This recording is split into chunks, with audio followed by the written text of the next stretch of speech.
leer si me sobra tiempo lo que escribí para el encabezamiento. Bueno, Mari. Bueno. Bueno, en esta entrevista vamos a ver qué viviste vos durante el proceso de reorganización nacional entre el periodo de 1976 a 1983. ¿Vos en qué te estabas desempeñando en educación? Sí, en nivel primario y secundario. No éramos conscientes de lo que vivíamos, verdaderamente, a pesar de que por ahí llegaban algunos indicios por algún miembro de la familia que podía existir algún tipo de control y demás, pero nunca magnificamos, nunca llegamos a concientizarnos la verdad de lo que estaba pasando, para nada. Incluso las medidas que se implementaban venían a nivel macro, digamos, no eran tan específicas, entonces generaba ese estado de incertidumbre que no sabías muy bien qué estaba pasando. Y acatabas al pie de la letra lo que llegaba. Y tampoco sabían cuál era el objetivo. Pero no, sí. no llegábamos a vislumbrar hacia dónde estaba apuntando la cuestión. Yo estaba a nivel secundario dando una materia bastante neutra, pues estaba inglés. Y en el primario, bueno, en sexto y séptimo grado, que era en ese entonces.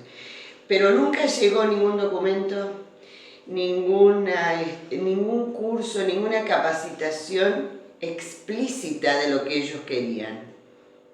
Sí venían los cambios a nivel curricular, ahí sí, totalmente. ¿Cuáles eran esos cambios que vos ahora te das cuenta? No, en el momento nos dábamos cuenta por qué, pero tampoco, no sé por qué esa inconsciencia, de que no nos preguntábamos, ¿y qué tiene que ver? Por ejemplo, no porque fuera el área de mi competencia, pero compañeras mías que daban lengua y literatura en el secundario, no podían dar nada de autores argentinos que reivindicaran la figura del gaucho, de los pueblos originarios, ni hablar. Era el indio malo, subversivo, que atacaba, que robaba, sucio, maldoliente, etcétera, etcétera. El Martín Fierro, por ejemplo, descartado totalmente, o sea, era de los libros que sí venían, no me consta a mí porque no era bibliotecaria, pero sí sé que llegó una lista negra de libros, digamos, que no podían estar en biblioteca. O sea que tuvieron una lista de libros prohibidos. Pero como de libros que no eran aconsejables, tampoco se manifestaban con sinceridad. Entonces por eso crearon ese acatamiento medio inconsciente de parte de los que estábamos dando clases. Muy bien. Y en cuanto a prohibida bueno, libros... por ejemplo, entonces, sí, las marchas militares...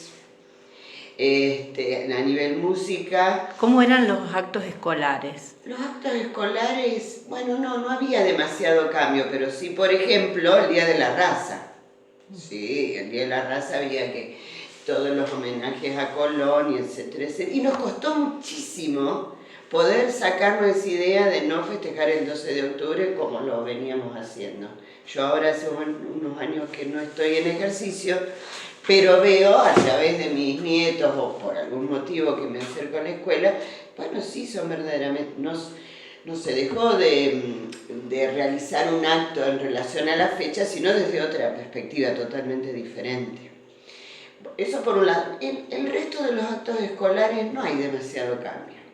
No, porque yo lo dije ya, la educación en sí, en los contenidos, en lo que ya voy a decir puntualmente sí, pero en la estructura no cambió demasiado, no son actos reflexivos que se hagan con la idea de que dejen una inquietud, un compromiso, todavía no hemos llegado a eso.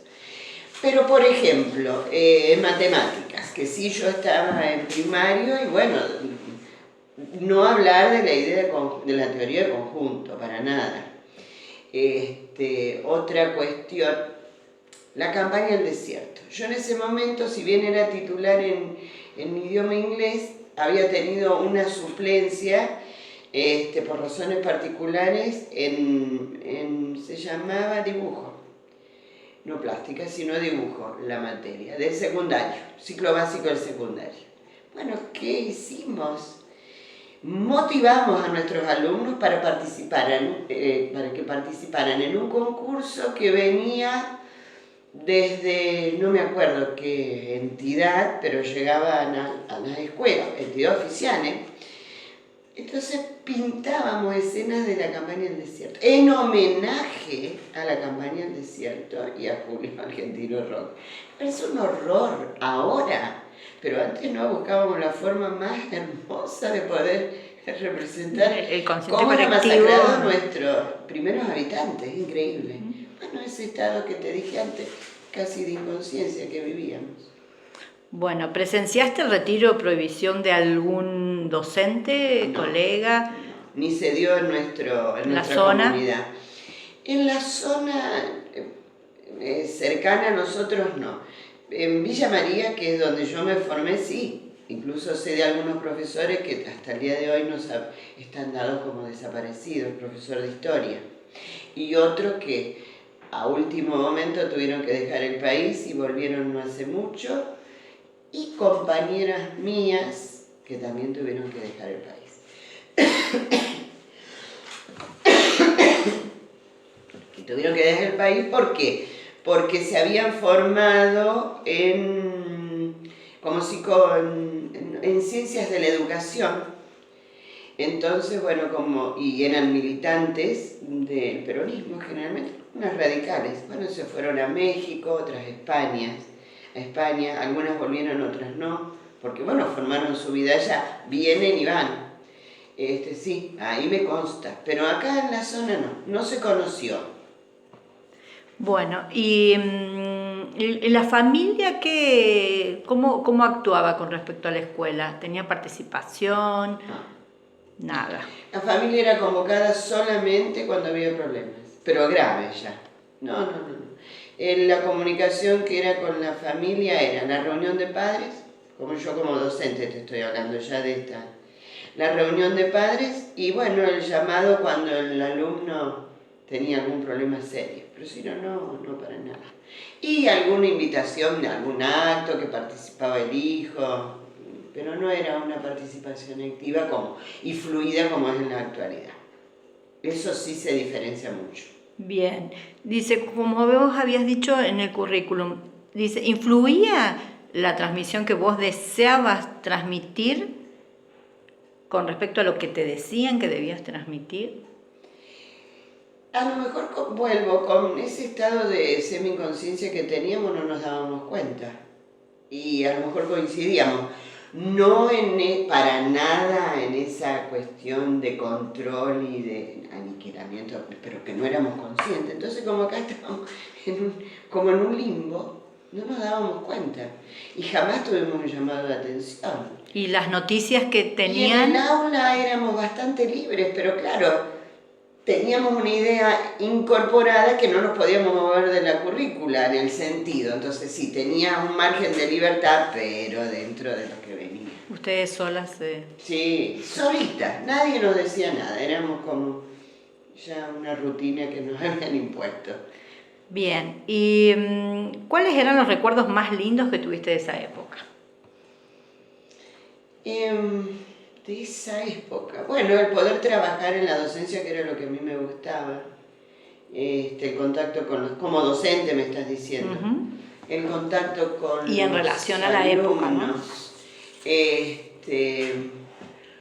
Muy poco contacto con la familia, muy poco ni agradecimiento ni reproche, no había nada, era como el docente se lo respetaba, pero tampoco se lo tenía mucho en cuenta, o sea, sí había más respeto, qué sé yo, decirte en el sentido que la autoridad del docente no era necesario, como te voy a decir ahora, que vos escuchás que los maestros no logran ser escuchados, eso no lo teníamos, para nada. Por ahí hay una diferencia, pero no éramos unos más en la comunidad, no éramos tenidos en cuenta. Momentos lindos, decir, de la docencia, es el crecimiento personal que uno tuvo, que, bueno, con el correr de los tiempos vas adquiriendo experiencia, corregir los errores, eso sí me dejó gratos, lindos momentos.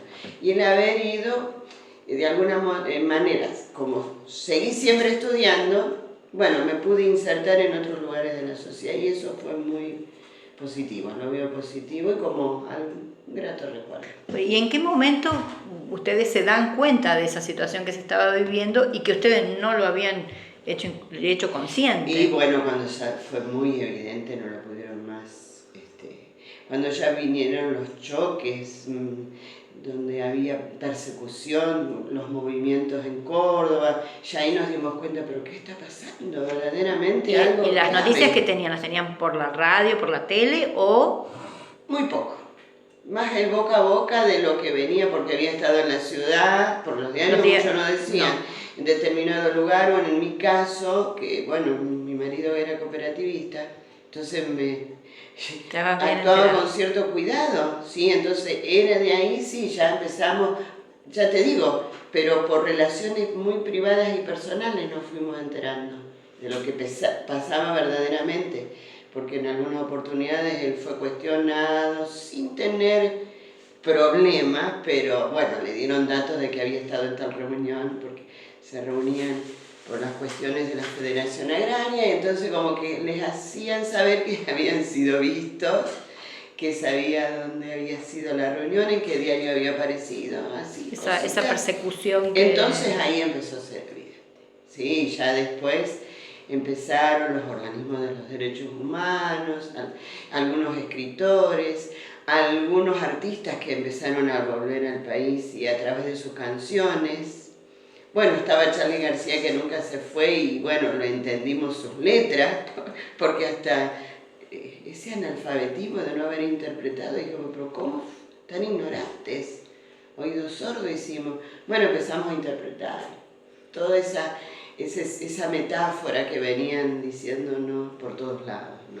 Y en cuanto, volviendo a la currícula, ¿hubo materias o asignaturas que se agregaron, algunas que se sacaron? Cambiaron de nombre y carreras que sí, carreras que desaparecieron, otra vez no en este ámbito porque acá no había un profesorado nada más, era historia, que sería bueno preguntarle a los de historia qué pasó con porque ahí es puntual. Buenas tardes. Pero, cortalo después de editar. Sí estoy segura, también por referentes de Villa María, por amigos y gente que estaba en la docencia en ese momento, que desaparecieron carreras. Bueno, no solo en Villa María, en todos los centros, tanto en la universidad como centros terciarios, de todo lo que tenía que ver relacionado a la reflexión, o sea, psicología, filosofía, plástica, todo lo que tenga que ver con la creatividad. Fueron suspendidas algunas interrumpidas directamente, que volvieron con la llegada de la democracia. Psicopedagogía, ciencias de la educación en algunos casos, tuvieron sus prurritos y no se dictaban. Las últimas promociones después cambiaron totalmente, o sea, cambiaron directamente. Bueno, y en cuanto a la educación primaria, ¿qué cambios hubo o qué se notaba? Bueno, lo que te dije, por ejemplo, lo que tenía que ver con la historia, relacionado, por ejemplo, a la idea de pueblos originarios no se mencionaban, sí se veían dónde vivían y demás, pero siempre con esa mirada que venía en los libros de texto como invasivos. ¿Qué tipo de libros? Capeluzzi y J.J. Suárez. Y sí, los conceptos eran totalmente separados, no había una idea de integridad, para nada. No había educación integral, que cuesta todavía el día de hoy, pero bueno, totalmente uno por un lado, otro por el otro, no había ningún tipo de integración del contenido. Y cuando tenían que hablar sobre el concepto de ciudadano o el ser ciudadano. Ah, sí, la obligación, o sea, la obligación a la patria. O sea, los valores ciudadanos, pero remarcados más que desde los derechos, que desde los deberes, desde la obligación. Lógico, no podían cambiar. Si bien la Constitución no estaba vigente y demás porque era gobierno de facto, pero no podían cambiar. Se hacía ver siempre más la obligación. Y bueno, sí, la policía era un representante de la sociedad totalmente identificado y valorado, el militar también. ¿Se le tenía respeto o miedo? Miedo.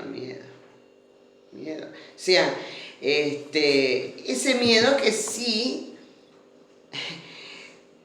colaboraba en que uno fuera más ordenado, pero ojo, cuidado, lo digo con todo